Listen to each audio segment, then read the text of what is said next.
नमस्कार, मैं डॉक्टर दीपक बेद, association medical consultant का प्रधान यानी प्रेसिडेंट हूँ।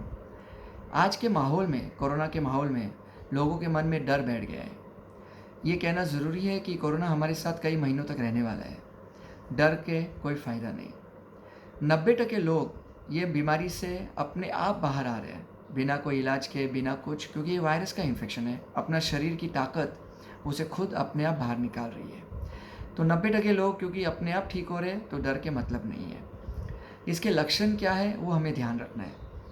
एक, बुखार, खांसी, दम लगना और कई बार बेहद कमज़ोरी लगना जो पहले कभी नहीं लगा हो, और जुलाब चालू होना, इसे ध्यान में रखना है। इसमें से कोई भी लक्षण हो तो तुरंत अपने डॉक्टर को दिखाइए। यहीं पे जब इस तरह के लक्षण हो तो डॉक्टर कोरोना के टेस्ट कर सकते हैं, और अगर वो पॉजिटिव हो तो हमें क्या करना है वो भी जानकारी लेना ज़रूरी है।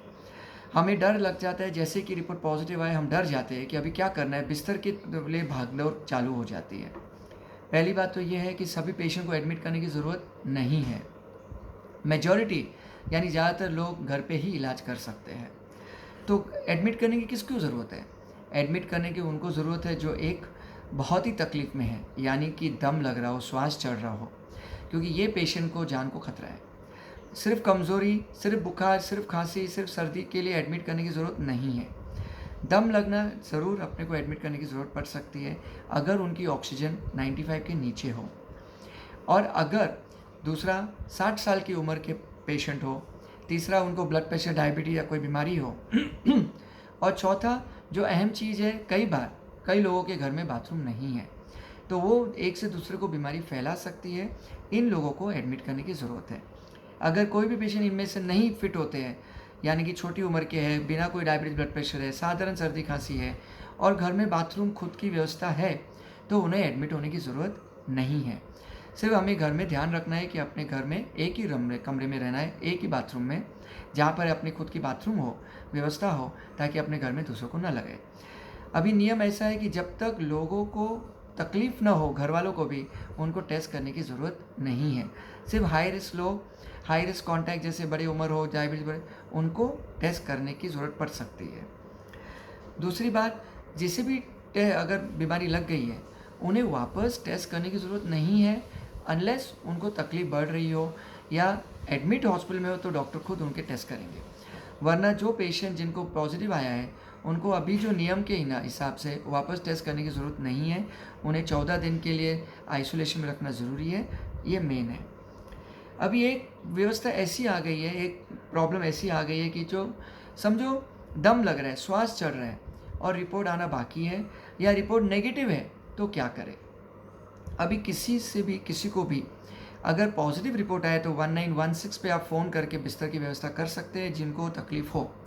अभी यहाँ एक पेशेंट की ऐसी संख्या आ गई है जिनको भयंकर तकलीफ़ है, लेकिन या तो रिपोर्ट नेगेटिव है या रिपोर्ट आना बाकी है। अभी ऐसी अवस्था में आप क्या करें?